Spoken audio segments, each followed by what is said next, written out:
Welcome, listener, to this deep dive into the power of silence. Make everything flow in your favor, written by Kelvin W. Nathan and brought to you by Audiobooks Office. Picture this. You're surrounded by noise, traffic humming, notifications buzzing, voices chattering endlessly. It's the soundtrack of modern life, isn't it? But what if I told you that beyond this chaos lies a softer, quieter side of existence? One that holds untold secrets for your well-being, your relationships, and your personal growth. That's what this book promises to unravel. Over the next hour, we'll journey through 24 transformative lessons, exploring how silence isn't just the absence of sound. It's a tool, a sanctuary, and a pathway to a more balanced, mindful life. So, settle in, turn down the noise, and let's discover the profound power of stillness together. Introduction, the invitation to silence. Kelvin W. Nathan doesn't waste time. He opens the book with a question that lands like a gentle tap on the shoulder. You've spent countless moments in the company of noise, haven't you? Picture it. Your alarm jolting you awake, the hum of traffic on your commute, the ping of notifications vying for your attention. It's relentless, isn't it? Noise is the wallpaper of our lives, so constant we barely notice it anymore. But Nathan isn't here to scold you for that. Instead, he extends an invitation, a soft, compelling nudge to consider the other side of the coin, the quieter, often overlooked tones of existence. He calls it the power of silence, and right from the start, he's clear. This isn't about running off to a mountaintop or shunning the world. It's about something more practical, more profound. Silence, he argues, isn't just the absence of sound. It's a presence, a force, a tool you can wield to reshape your life. It's a pathway to inner peace, a lens for self-reflection, a strategy for navigating conflict, and a way to sharpen your mind in a world that's always shouting. Nathan sets the stage with a promise. As you journey through these pages, or, in our case, these minutes, you'll start to question what silence might hold for you. Maybe it's clarity after a chaotic day. Maybe it's a deeper connection to yourself or others. Or maybe it's just a moment to breathe. He's not asking you to abandon noise entirely. He knows that's impossible in our bustling, modern lives. Instead, he's asking you to make room for quiet, to see what happens when you let it in. It's an invitation to a mystery, one he's eager to unravel with you, step by step. Chapter 1. The Benefits of Silence. Let's step into Chapter 1, where Nathan lays the foundation, the benefits of silence. He starts with a question that feels almost personal. Ever wondered why silence can be so beneficial for your well-being? It's not just about enjoying the quiet, he says, though that's a perk.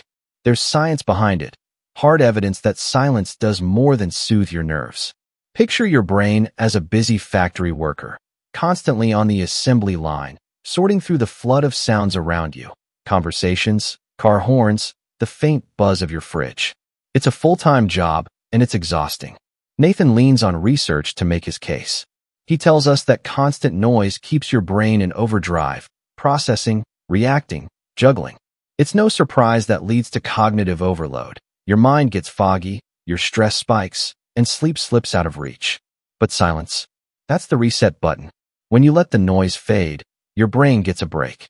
Stress hormones like cortisol drop, your attention span stretches, and your whole system starts to hum more efficiently.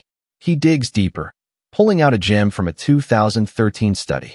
Researchers found that just 2 hours of stillness each day, 2 hours, can spark cell growth in the hippocampus, that little powerhouse in your brain tied to memory, emotion, and learning. Imagine that. Silence isn't just calming you down. It's building you up, making you sharper, more capable. Nathan paints a vivid picture. It's like giving your brain a gym membership, but instead of lifting weights, you're lifting quiet. But the benefits don't stop at biology. Silence, he says, is a gateway to self-awareness and creativity. When the world hushes, you can finally hear yourself. Those inner thoughts, those fleeting feelings you usually drown out. It's a chance to analyze, to reflect, to grow. And in that quiet, your mind wanders freely, sparking ideas you didn't know you had. Nathan's point is clear. Silence isn't empty. It's full of potential, of power, of you. In a world obsessed with noise, carving out these moments feels like a radical act, but one worth every second. Chapter 2. Finding Stillness in a Noisy World. Now, Chapter 2 picks up the thread, Finding Stillness in a Noisy World. Nathan knows what you're thinking. Sure, silence sounds great, but how do I find it when my life's a cacophony? He gets it. Our days are a barrage of sound. Alarms, emails, kids shouting, coworkers chatting. It's a symphony of distraction, and stillness feels like a pipe dream. But here's where Nathan shines. He doesn't just tell you why silence matters. He shows you how to claim it. His approach is practical, almost gentle. Start small. He says, 5 minutes a day. That's it. 5 minutes when you wake up, before the world crashes in, or late at night, when the chaos settles. It's not about hours of meditation in a silent retreat. It's about what's doable. He suggests creating a quiet space, a corner of your room, a spot on your couch, where you can shut the door and just be. It's your sanctuary, a physical anchor for your inner stillness. Then there's mindfulness, a word that gets thrown around a lot, but Nathan makes it concrete. It's about tuning in, feeling your breath, noticing the weight of your body, letting your thoughts drift by without chasing them. You don't need silence around you to find it within you. And he offers everyday hacks. Turn off the radio on your drive. Eat a meal in quiet once a week. Take a walk without your earbuds. These aren't grand overhauls. They're tiny shifts that add up.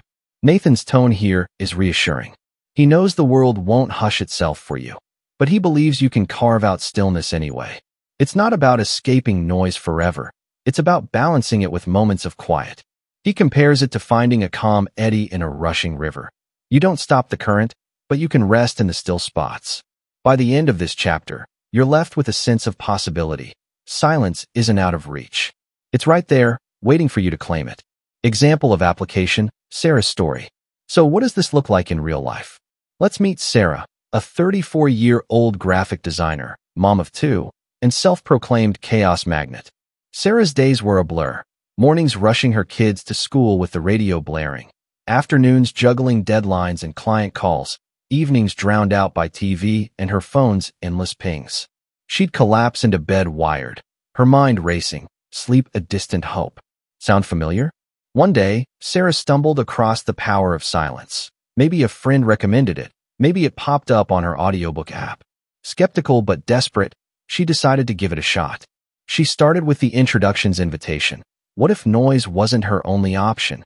That question stuck with her, nagging at the edges of her exhaustion. From Chapter 1, she latched onto the benefits. The idea that silence could lower her stress and sharpen her focus felt like a lifeline. She pictured her brain, frazzled from constant input, finally getting a break.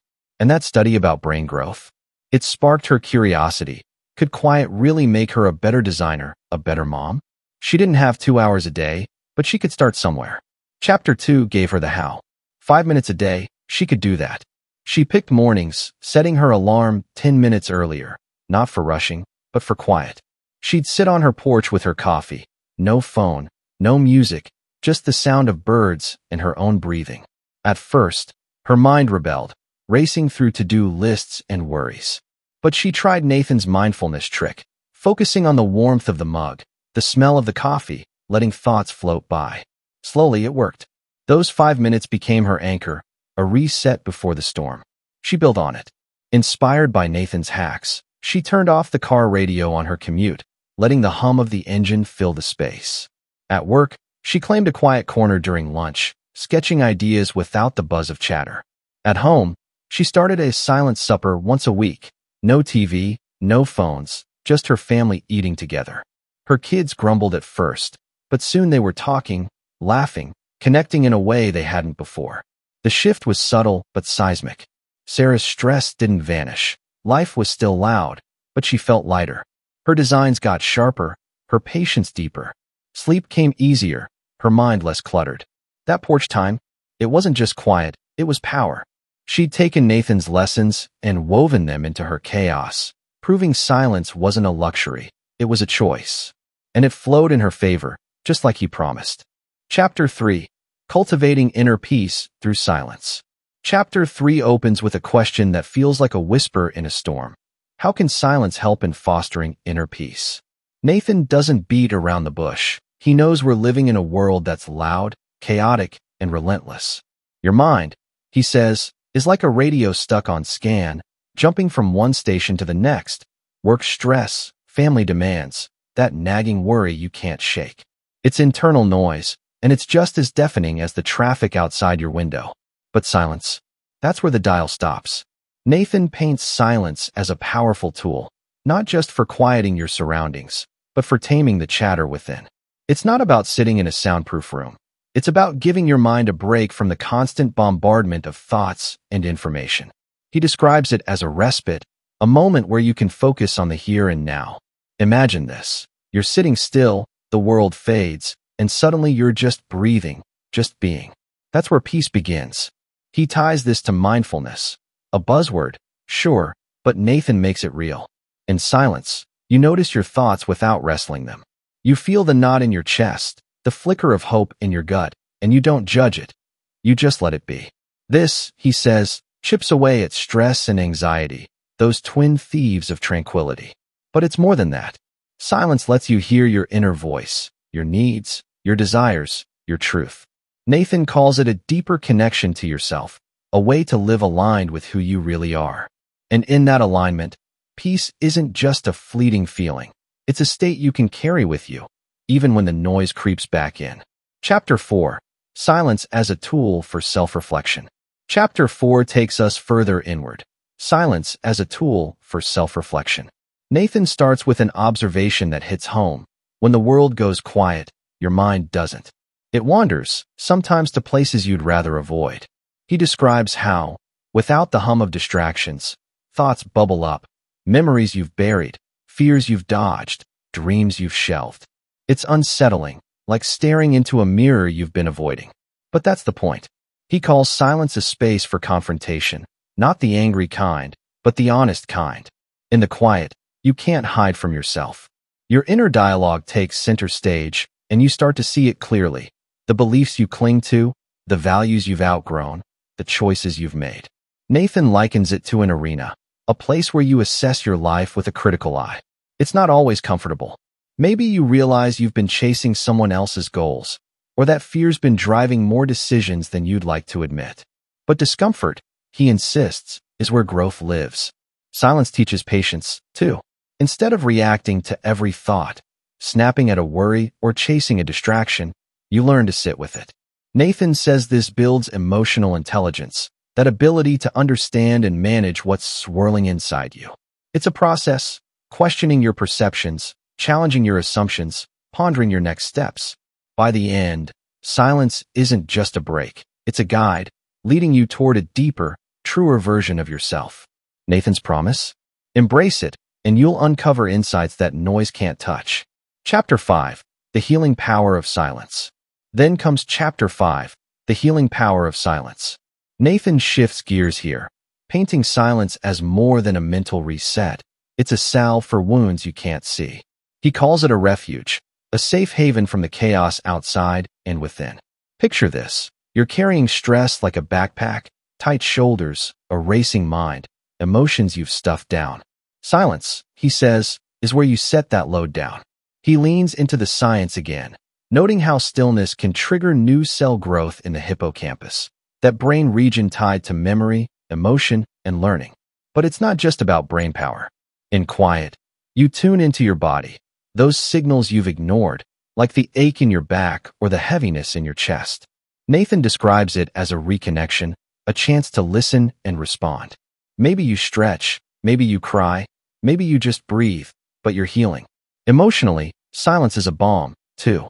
Nathan talks about processing, sitting with grief, untangling anxiety, letting anger simmer down. It's not a quick fix, it's a slow, steady mending. He tells us studies show silence reduces stress markers, giving your mind and body a chance to regenerate.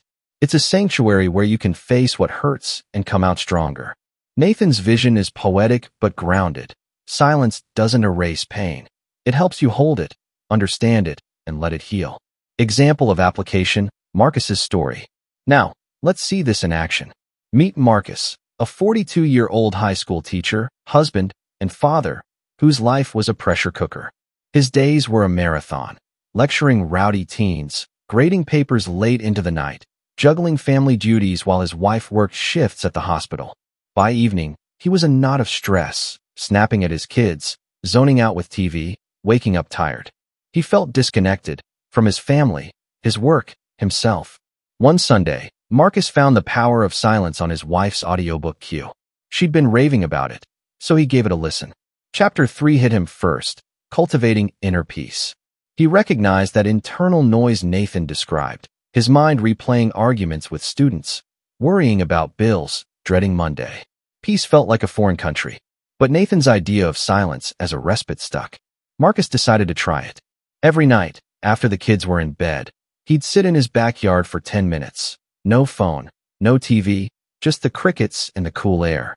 At first, his thoughts raced, but he focused on his breath, like Nathan suggested. Slowly, the knot loosened. He started feeling present, not just frazzled. Chapter 4, Silence as a Tool for Self-Reflection, deepened the shift.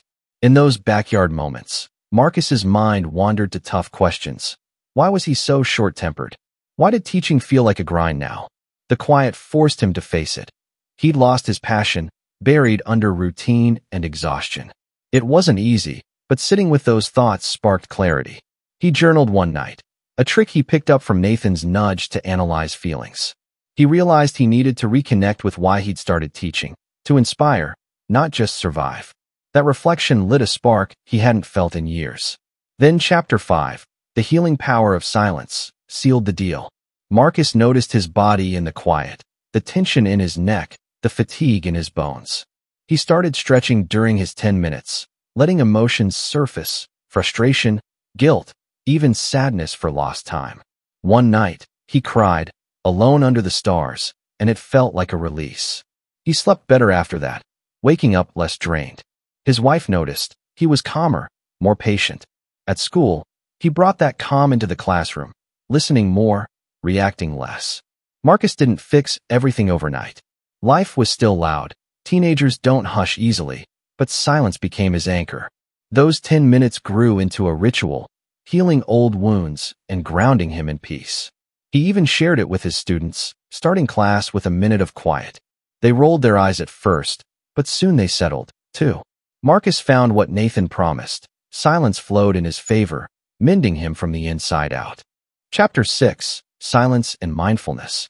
Chapter 6 begins with a gentle nudge. Ever considered the role silence plays in practicing mindfulness? Nathan doesn't just throw the word around. He grounds it. Mindfulness, he says, is about being fully present, an active, open attention to the moment you're in. And silence? It's the stage where that happens. He paints a picture. Your day's a whirlwind. Emails piling up, kids shouting, your phone buzzing like a needy friend. Your mind's a cluttered attic, stuffed with worries and distractions.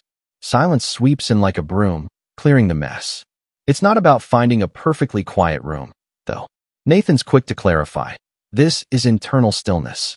In silence, you can focus, really focus, on your thoughts, your breath, the ache in your shoulders. It's a chance to connect with yourself, to peel back the layers of noise and hear what's underneath. He describes it as a powerful tool, one that lets you observe your mind without getting tangled in it.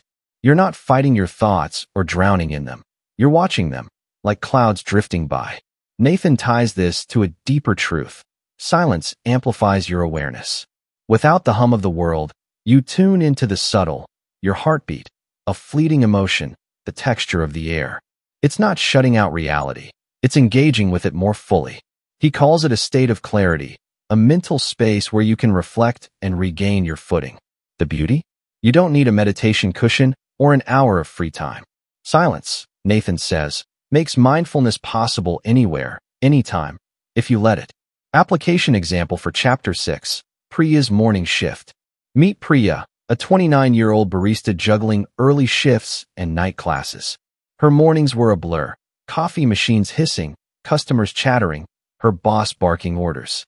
By 10 a.m., she was frazzled, her mind a jumble of caffeine and stress. Then she stumbled onto Chapter 6. Nathan's idea of silence as a mindfulness tool clicked. She didn't need quiet around her. She needed it inside her. Priya started small. During her 15-minute break, she'd step into the back room, not silent. With the hum of the fridge and distant clatter, but close enough.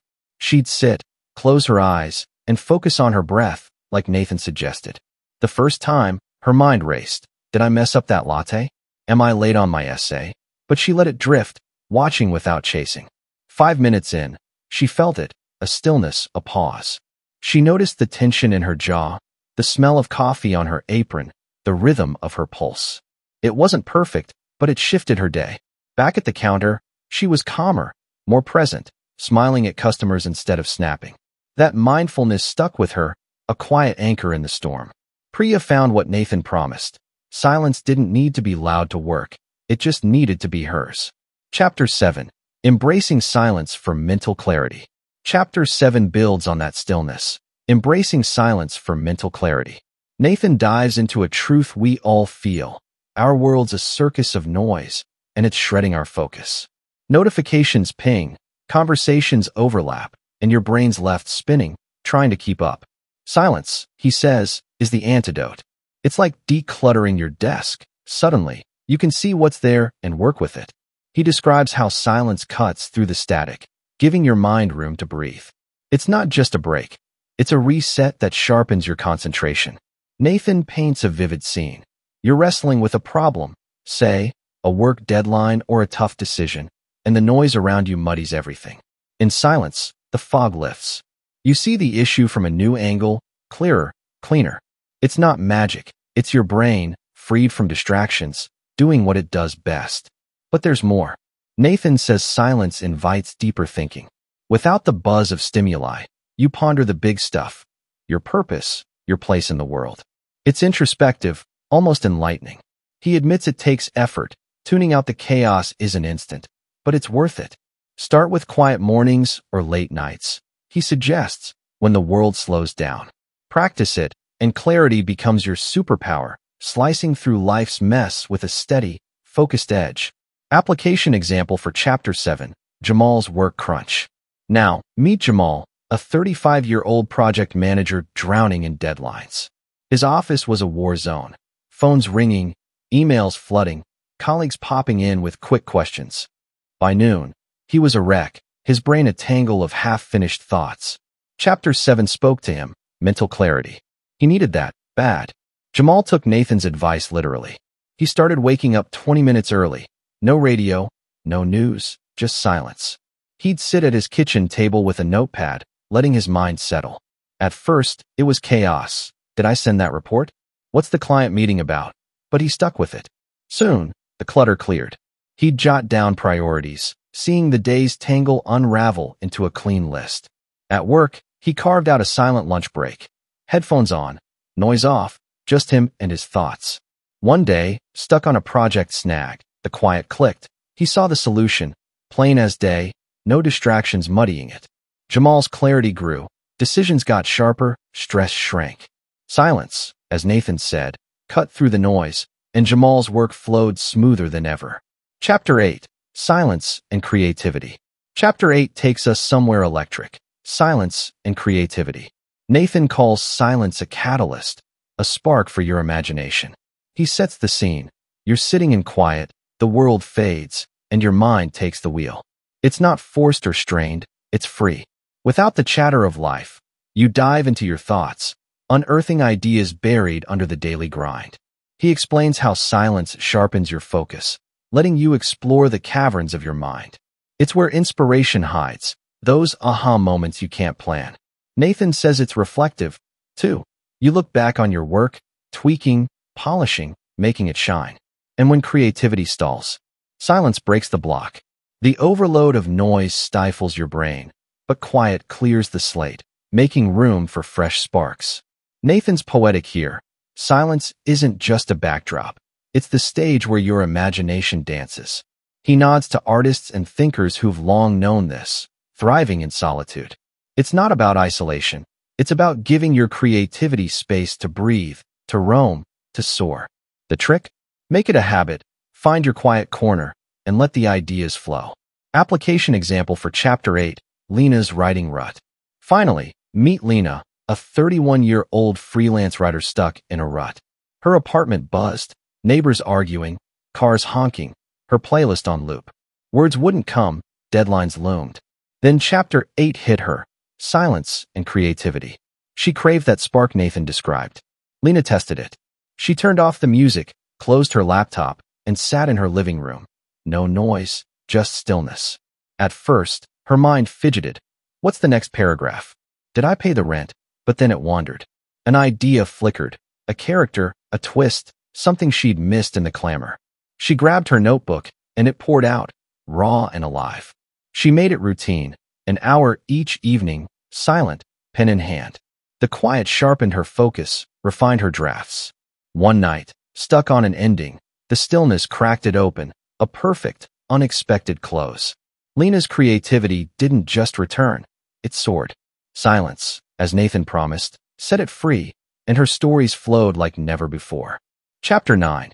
Enhancing Relationships Through Silence. Chapter 9 opens with a fresh angle. Enhancing relationships through silence. Nathan starts with a truth we've all felt. Our connections can get lost in the noise. Conversations turn into shouting matches, misunderstandings pile up, and intimacy fades under the weight of constant chatter. But silence, he says, is a game changer. It's not just the absence of words. It's an intentional act, a space where empathy and understanding bloom. He paints a scene. You're in a heated argument, words flying like sparks. Your instinct is to fire back, to win. But what if you paused? Nathan says that silence in those moments is a gift to yourself and the other person. It cools the fire, giving you time to process, to breathe, to respond with thought instead of heat. It's not avoidance. It's respect, a signal you value what's being said enough to let it land. Then there's listening. Nathan argues that silence lets you truly hear, not just waiting for your turn, but absorbing the other's perspective. It builds trust, diffuses tension, and prevents the missteps that words can stumble into. And shared silence. Those quiet moments with someone, a walk, a glance, can be more intimate than 1,000 words, reflecting a bond that doesn't need noise to prove it. He's careful, though, silence isn't a cure-all. Too much can feel cold, distant. It's about balance, pairing it with engagement, letting it deepen what's already there. Nathan's vision is simple but profound. Silence isn't just for you. It's for us, a tool to transform how we relate. Application example for Chapter 9, Elena's family tension. Meet Elena, a 38-year-old nurse with a teenage daughter, Sophia, who turned their home into a battlefield. Every night was a clash, Sophia slamming doors over curfews, Elena yelling back about respect. The noise was exhausting, their bond fraying. Then Elena found Chapter 9. Nathan's idea of silence as a relationship enhancer felt like a lifeline. One evening, mid-argument, Elena stopped. Instead of shouting, she took a breath, silent, deliberate. Sophia glared, waiting for the next volley, but Elena stayed quiet, sitting on the couch. The pause stretched, awkward at first, then softening. Sophia huffed. "What, you're done?" Elena nodded. "I just want to hear you." Silence opened the door. Sophia vented, school stress, friend drama, and Elena listened, really listened, no rebuttals. Later, they started a quiet ritual. Saturday walks, no phones, just footsteps and the occasional word. It wasn't perfect. Teenagers don't transform overnight, but the tension eased. Elena's silence, as Nathan promised, built a bridge, turning fights into talks and distance into closeness. Chapter 10. The Art of Active Listening. Chapter 10 flows naturally from there. The Art of Active Listening. Nathan calls it a talent, a step beyond silence into full presence. It's not just being quiet while someone talks. It's engaging, decoding, responding in a way that says, "I'm here." He describes it as a two-way street. You're not just taking in words. You're giving back with nods, eye contact, a pause that shows you care. He digs into the details. Active listening means catching the meaning behind the words, the tremble in a voice, the hesitation before a confession. It's noticing body language, a clenched fist, a shy smile, and weaving that into what you hear. Nathan says it's about respect, showing the speaker their thoughts matter, even if you don't agree. You're not plotting your next line or crafting a comeback. You're in the moment, fully with them. The payoff? Connection. Nathan argues this can bridge gaps, melt conflicts, deepen bonds. It takes practice, patience, curiosity, a willingness to set your ego aside. But once you've got it, it's gold. He paints it as an art form, one where silence isn't passive. It's the canvas for understanding, painted with attention and care. Application example for Chapter 10, Tom's Team Meeting. Now, meet Tom, a 45-year-old sales manager whose team meetings were a mess. Everyone talked over each other, ideas drowned in noise, and Tom's voice was the loudest, trying to steer the ship. Frustrated, he found Chapter 10. Nathan's active listening hit him. Maybe the problem wasn't the team, but how he heard them. Next meeting, Tom changed tack. He sat back, silent, letting his team speak. When Sarah pitched a risky campaign, he didn't interrupt. He nodded, watched her hands fidget, caught the passion in her tone. When she finished, he paused, then asked, "What's driving this idea for you?" She opened up, data he'd missed, a hunch he hadn't considered. Tom listened, really listened, mirroring her energy with a quiet, "I see." The room shifted. Others chimed in, less defensive, more open. Tom's silence, active, engaged, drew out their best. The meeting ended with a plan, not a fight. Nathan was right. Listening wasn't just hearing. It was connecting, and Tom's team thrived for it. Chapter 11, Silence and Emotional Well-Being. Chapter 11 rounds it out, silence and emotional well-being. Nathan flips a common assumption. Silence isn't lonely, it's nurturing. He starts with introspection. In quiet, you sit with your feelings, untangling the mess of joy, anger, fear. Noise distracts you from that, keeping you numb or scattered. Silence, though, brings clarity. He ties it to stress. Constant chatter, inside and out, jacks up your cortisol, leaving you wired. Studies back him up. Silence lowers that tension, calms your pulse, steadies your breath. It's a break, a chance to reset. Nathan calls it mindfulness, too, staying present, not lost in yesterday's regrets or tomorrow's what-ifs. That presence breeds contentment, a quiet happiness that sticks. But he's clear, this isn't isolation. It's not about hiding. It's about facing yourself, processing what's real. Nathan paints silence as proactive care, a way to tend your emotional garden. Weeds don't vanish, but you learn to prune them, leaving room for peace to grow. It's subtle, powerful, and deeply human. Application example for Chapter 11, Aisha's Late Nights. Finally, meet Aisha, a 32-year-old accountant stretched thin. Tax season had her working late, kids at home adding chaos, her mind a storm of deadlines and guilt. She'd crash into bed, restless, emotions a knot she couldn't name. Chapter 11, Emotional Well-Being, caught her eye. Nathan's take on silence as care felt like a whisper she needed. Aisha carved out time. After the kids slept, she'd sit in her dim living room. No TV, just quiet. At first, it was raw, guilt for missing bedtime, stress from work, but she stayed with it, like Nathan urged. She'd breathe, feel the weight, let it unravel. One night, she realized she was angry. At her boss, herself, and the silence let her name it, not bury it. Slowly, the knot loosened. Her stress didn't vanish, but it shrank. Sleep came easier. She woke lighter, less brittle with her family.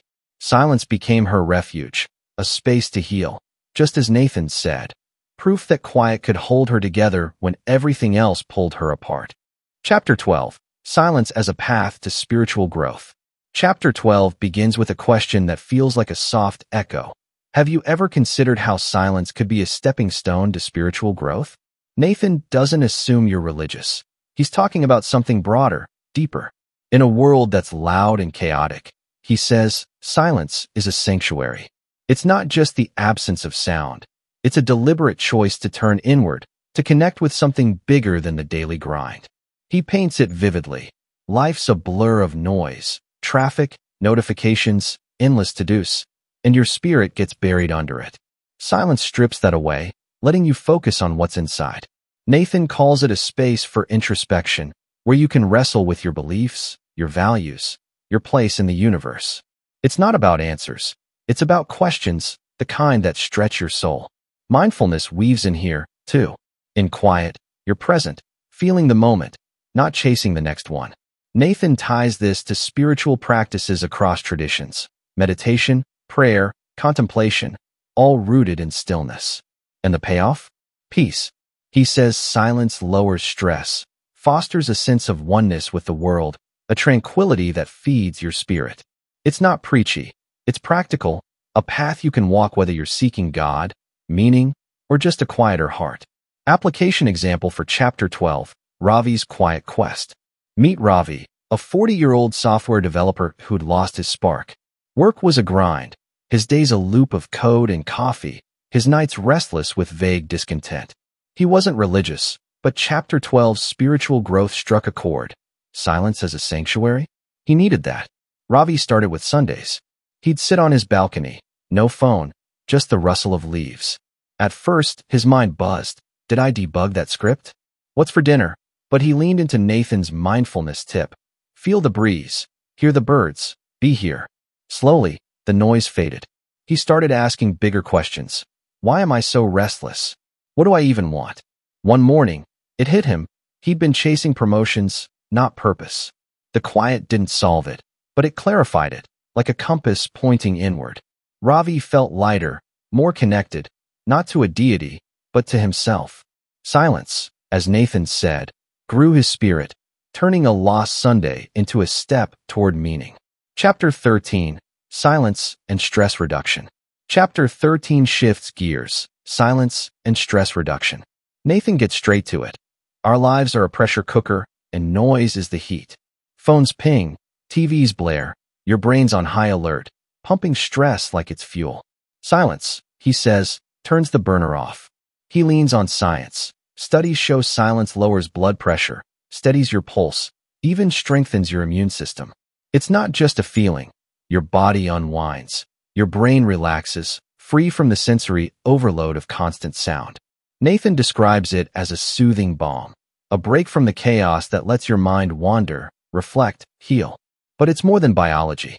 He says silence helps you understand your stress, why it's there, what it's doing to you. In quiet, you can process it, not just endure it. Nathan's practical here. It's not about silencing the world. It's about carving out moments. A pause in your day, a quiet walk, a still night. It's a reset, equipping you to face the frenzy with a steadier hand. Application example for Chapter 13, Carla's Daily Grind. Now, meet Carla, a 33-year-old single mom and retail worker stretched to her limit. Her days were a blur, customers complaining, her son's tantrums, bills piling up. By night, she was a ball of stress, her shoulders tight, her sleep shallow. Chapter 13's stress reduction called to her. Silence as a balm? She'd try it. Carla picked evenings. After her son was down, she'd sit in her tiny kitchen, lights low, no TV. At first, her stress screamed, "Did I clock out right? Can I afford daycare?" But she followed Nathan's lead. Just sit, breathe, let it be. 10 minutes in, her pulse slowed, her jaw unclenched. She started noticing, I'm mad at work, not him, and the quiet let her sort it. It became her ritual. Stress didn't vanish, retail's brutal, but it shrank. She slept deeper, snapped less. Silence, Nathan's way, eased her load, proving even a loud life could find calm. Chapter 14, Harnessing Silence for Productivity. Chapter 14 takes it up a notch. Harnessing silence for productivity. Nathan's on to something we all crave, getting stuff done without losing our minds. He says distractions are everywhere. Pings, calls, the hum of life, and they chip away at your focus. Silence, though, is your fortress. He describes it as a space for deep work, intense, uninterrupted focus where ideas bloom and problems crack open. In quiet, your brain shifts gears, free from the cognitive load of noise. Nathan paints it. You're tackling a task, the world fades, and suddenly you're in the zone, solutions flowing like water. It's not just efficiency, it's breakthroughs. He's practical, too. Make it routine. Silent mornings, noise-canceling headphones, a quiet corner, find what fits. Nathan says it's about carving out a mental sanctuary, a place where your mind can flex its muscle. The result? Work that's sharper, faster, better. Silence isn't lazy, it's power, waiting to be tapped. Application example for Chapter 14, Diego's Freelance Hustle.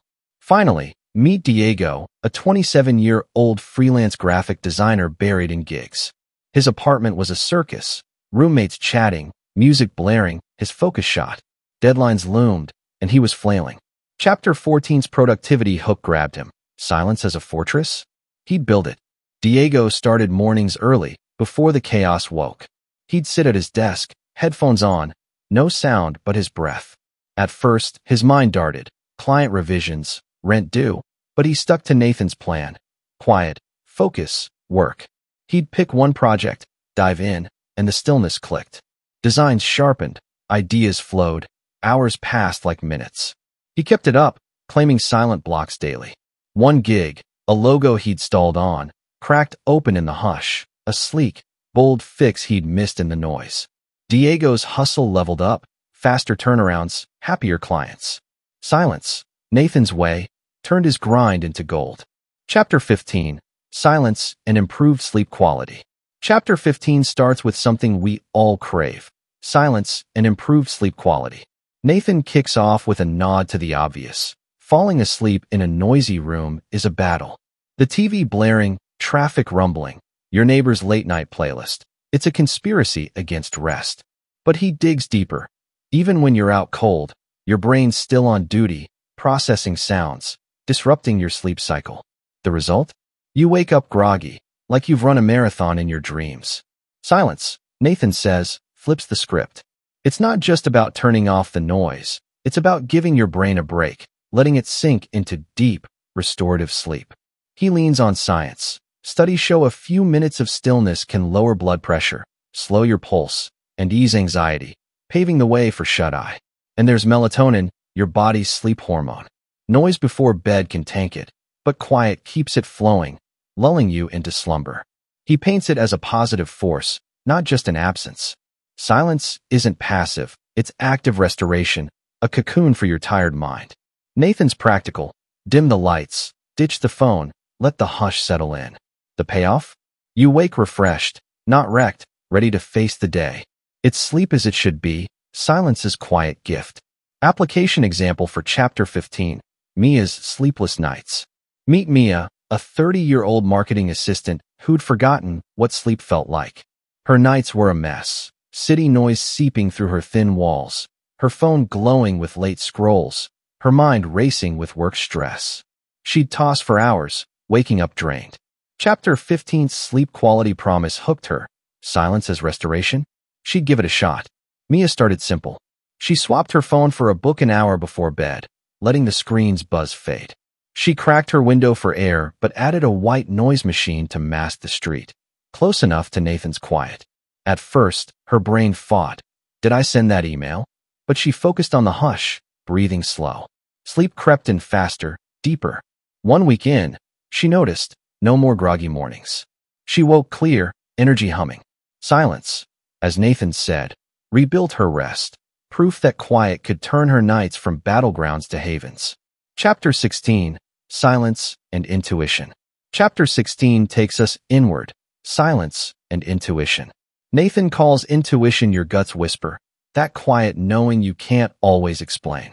In a noisy world, it's drowned out, distractions clogging the signal. Silence, he says, is the amplifier. It's where your instincts get room to breathe, to surface, to guide. He sets the scene. You're mulling a choice, job offer, relationship move, and the chatter around you muddies it. In quiet, your unconscious mind steps up. Nathan describes it as a mental clearing. No preconceptions, no biases, just you and your signals. You feel the subtle shifts, a tightness in your chest, a spark of excitement, and they tell you what's right or wrong. It's not mystical, he insists. It's natural, a cognitive tool we've buried under noise. Silence strips that away, letting you hear your inner voice loud and clear. Nathan's tip? Carve out still moments. Let your mind roam. Trust what rises. The result? Decisions that feel solid, insights that cut through doubt. Silence doesn't just calm. It sharpens your truest compass. Application example for Chapter 16, Sam's Career Crossroads. Now, meet Sam, a 36-year-old engineer at a fork in the road. A big promotion dangled, more money, more stress, but something nagged him. Friends pushed take it. His inbox buzzed with pros and cons. Chapter 16's intuition angle clicked. Silence to hear himself? He'd try it. Sam took a Saturday hike. No earbuds, just the crunch of leaves. He sat by a stream, quiet, letting his mind drift. At first, it was noise, bills, prestige. What if I fail? But then it settled. A feeling crept up, unease about the grind, a pull toward balance. In the hush, he felt it. This isn't me. Monday, he turned it down, trusting that gut whisper. A freelance gig opened later, aligning better. Silence, Nathan's way, tuned Sam's intuition, steering him right when noise couldn't. Chapter 17, Silence and Physical Health. Chapter 17 rounds it out, silence and physical health.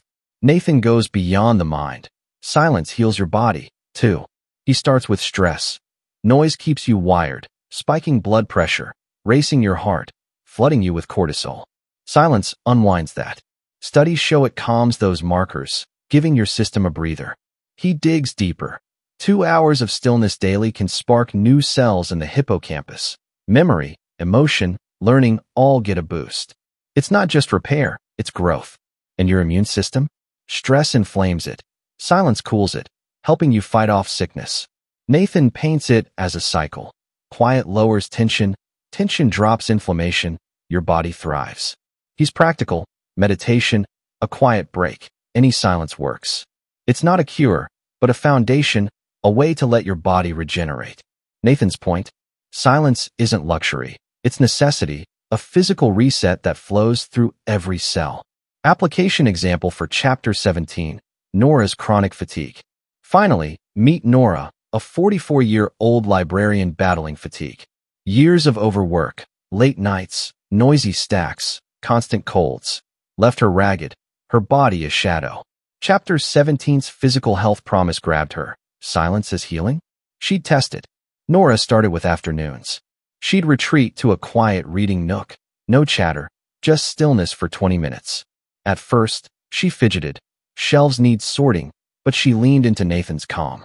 Her shoulders dropped, her breath slowed. She added a silent walk home. No podcast, just steps. Weeks in, she felt it. Less fog, fewer sniffles. Her doctor noted her blood pressure dipped. Stress was easing, her immune system perking up. Silence didn't cure her, but it rebuilt her, bit by bit. Nathan was right. Quiet flowed into her health, a steady mend for a worn-out frame. Chapter 18, Silence and the Power of Solitude. Chapter 18 begins with a shift in perspective, silence and the power of solitude. Nathan challenges a common fear. Being alone doesn't have to mean loneliness. He draws a line. Isolation is forced, unwanted. Solitude is chosen, rich with possibility. In silence, he says, solitude becomes a strength, a space where you reconnect with yourself. He paints it vividly. You're alone, the world hushes, and your inner voice steps forward. No distractions, no demands, just you, your thoughts, your feelings. Nathan calls it a fertile ground for self-reflection. In that quiet, you can sift through your experiences, untangle your emotions, and boost your self-awareness. It's not empty. It's full, a chance to hear what's been drowned out. And there's more. Solitude sparks creativity. Without outside noise, your mind roams free, dreaming up ideas and solutions. Nathan nods to artists and thinkers who've thrived in this space. It's where brilliance brews. He's clear, though. It's not about cutting off the world forever. It's about carving out moments to be with yourself, to grow, to create. Silence turns solitude from a void into a superpower, a wellspring of insight and strength. Application example for Chapter 18, Leo's Solo Sundays. Meet Leo, a 39-year-old chef whose life was a whirlwind. Busy kitchens, late shifts, a social circle that never slowed. He loved it, but he felt hollow, like he'd lost himself in the bustle. Chapter 18's power of solitude hit him. Silence could make alone time a strength? He'd try it. Leo claimed Sundays. No brunch dates, no noise, just him in his apartment. He'd sit by the window, coffee in hand, letting the quiet settle. At first, it was strange. Should I call someone? Check Instagram? But he stuck with Nathan's vision. Reflect, listen. Thoughts surfaced. I'm tired of pleasing everyone. I miss cooking for me. One Sunday, sketching recipes in the hush, a dish clicked. Simple, bold, his own. He tested it at work, and it flew. Solitude, silenced fueled, gave Leo back his edge, his joy. Nathan was right. Alone wasn't lonely, it was powerful. Chapter 19, Silence as a form of self-care. Chapter 19 takes it deeper. Silence as a form of self-care. Nathan flips the script. Silence isn't just a break. It's a nurturing act. He starts with the grind. Life's a barrage. Work, screens, chatter, leaving you stressed, foggy, worn. Silence, he says, is your reset button, a way to tend to yourself. He leans on science. Studies show quiet lowers blood pressure, eases your heart rate, cuts stress hormones. It's not avoidance. It's healing, a physical balm for a frazzled system. But it's more than that. Nathan calls it a space for reflection, understanding your thoughts, making smarter choices. In silence, you're not just surviving, you're growing. And focus? It sharpens. Without distractions, you channel your energy, boosting efficiency. Nathan's firm. This isn't isolation. It's care, a deliberate gift to your mental health. In a noisy world, he says, silence is your shield, your recharge. It's not selfish. It's essential, a way to face life's chaos with a clearer, stronger you. Application example for Chapter 19, Tara's burnout battle. Now, meet Tara, a 34-year-old social worker teetering on burnout. Her days were relentless, clients in crisis, paperwork piling up, her phone a lifeline to more need.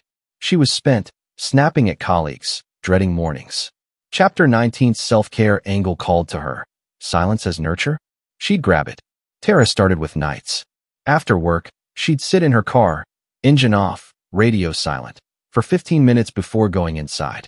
At first, her mind raced. Did I file that report? But she followed Nathan's lead. Breathe, feel, rest. The tension in her neck eased. Her thoughts slowed. She'd whisper, I'm enough, and mean it. It spread. Quiet lunches, no chatter, just her and a sandwich. Her focus returned. Cases got clearer. Her patience grew. Silence rebuilt Tara, a daily dose of care that kept burnout at bay. Nathan nailed it. Quiet wasn't luxury. It was survival. Chapter 20, Silence and the Art of Letting Go. Chapter 20 rounds it out.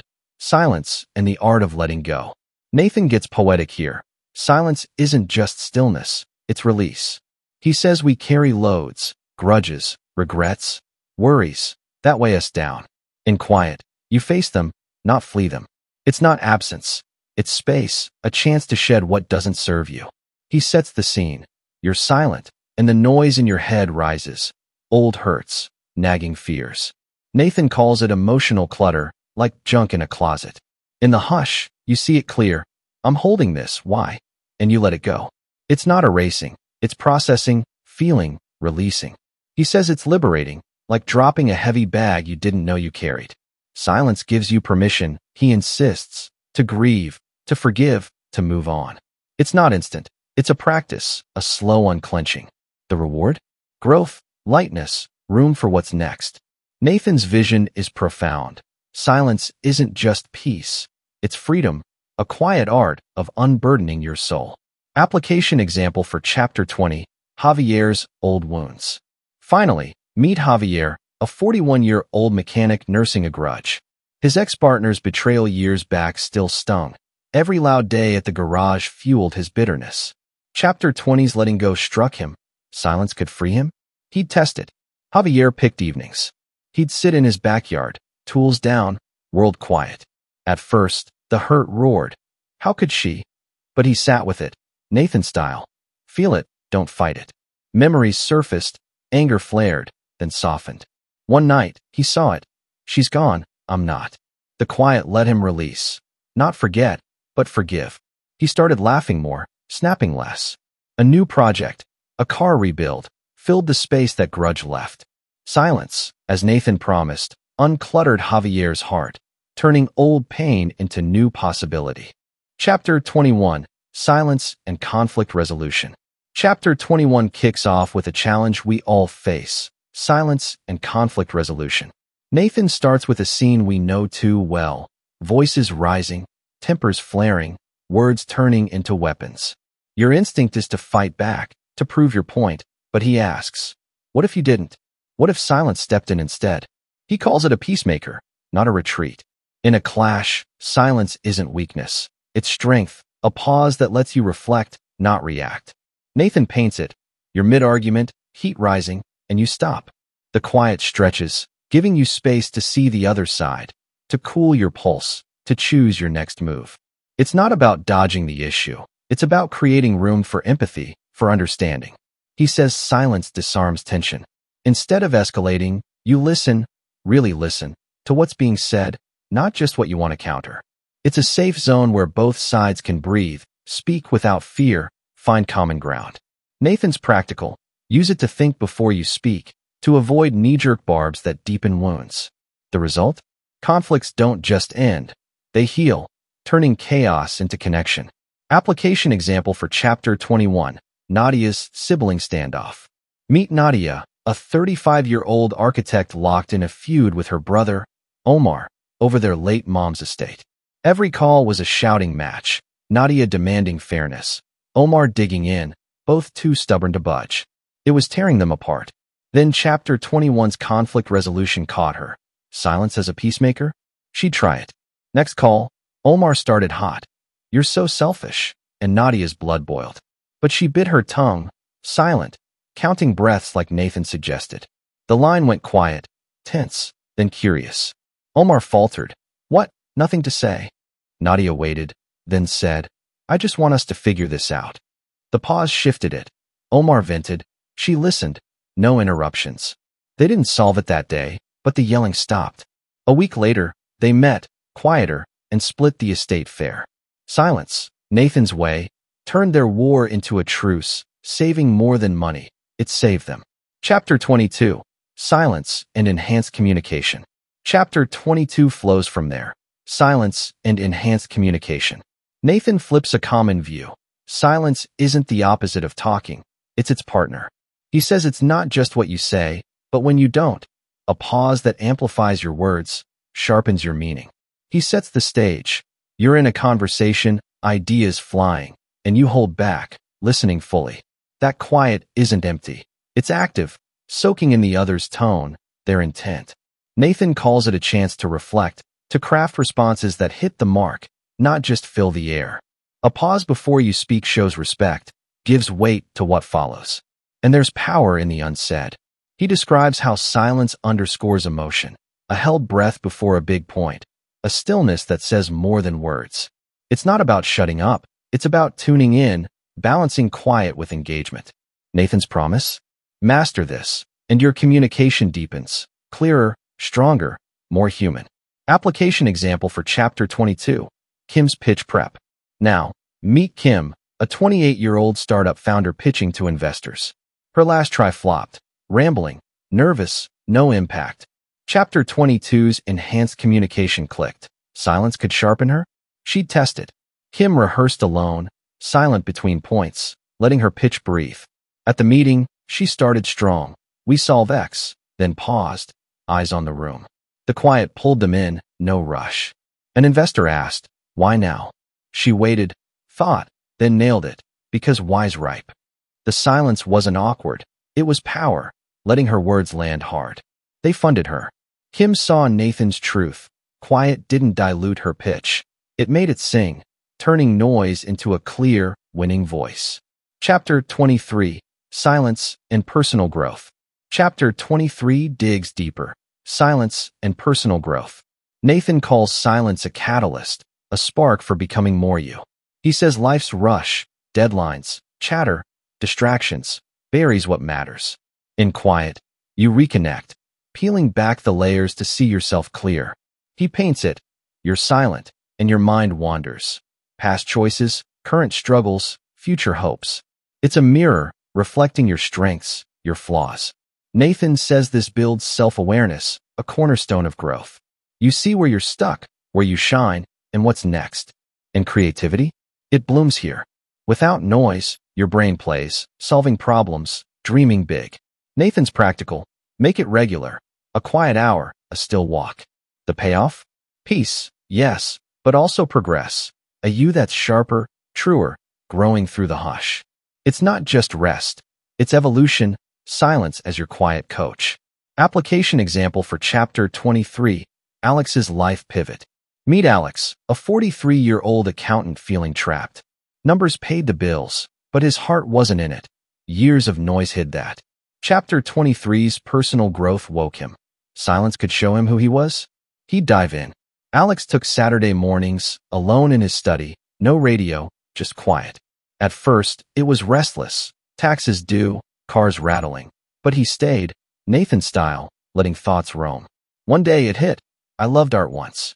The quiet unearthed it. Sketches from college, a buried joy. He started drawing again, silent hours fueling ideas. A year later, he shifted, part-time accounting, part-time illustrator. Silence grew Alex, peeling back routine to reveal a truer him, just as Nathan foresaw. Chapter 24. Embracing silence for a balanced life. Chapter 24 ties it all together. Embracing silence for a balanced life. Nathan says modern life's a tilt-a-whirl, social media, urban hum, endless demands, knocking us off kilter. Silence, he argues, is the counterweight, a refuge to steady you. He describes it. Quiet moments let you breathe. Think, just be, no pressure, no rush. It's not about ditching noise entirely. It's about harmony, weaving stillness into the storm. Nathan cites studies. 2 minutes of silence beats soothing music for calm. It settles your emotions, clears your head, lets you respond, not react. He's practical.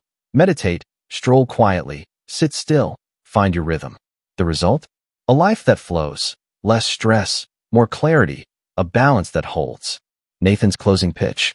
Silence isn't golden. It's essential, a quiet thread weaving your days into wholeness. Application example for Chapter 24, Priya's Chaos Cure. Finally, meet Priya, a 31-year-old teacher and mom drowning in chaos. Kids screaming, lessons piling, her phone a constant buzz. She was a tightrope walker with no net. Chapter 24's balanced life called Silence is Harmony. She'd weave it in. Priya started with dusk. Post-dinner, she'd step outside. 10 minutes, no noise, just stars. At first, her mind spun. Homework, grading, but she breathed. Nathan's way, letting it settle. The quiet steadied her, a soft reset. She added silent breakfasts. No TV, just cereal and calm. Her days shifted, less frazzled, more even. She handled tantrums with patience, planned lessons with ease. Silence didn't erase the chaos. It balanced it, giving Priya a lifeline to flow through her wild, beautiful life. Conclusion, turning down the noise. And so, we reach the end of our journey through the power of silence. Kelvin W. Nathan has shown us that silence isn't just golden, it's transformative. It's a tool for reflection, a healer of wounds, a spark for creativity, and a bridge to better relationships. It's not about escaping the world. It's about engaging with it more fully, on your terms. So, as you step back into the noise, take this with you. Turn down the volume, even for a moment, and let the quiet in. You might just find everything starts to flow in your favor. Thanks for listening. And don't forget to subscribe for more insights like this. I hope that you've enjoyed this video, and please remember to subscribe to receive notification of upcoming recordings. See you in next video.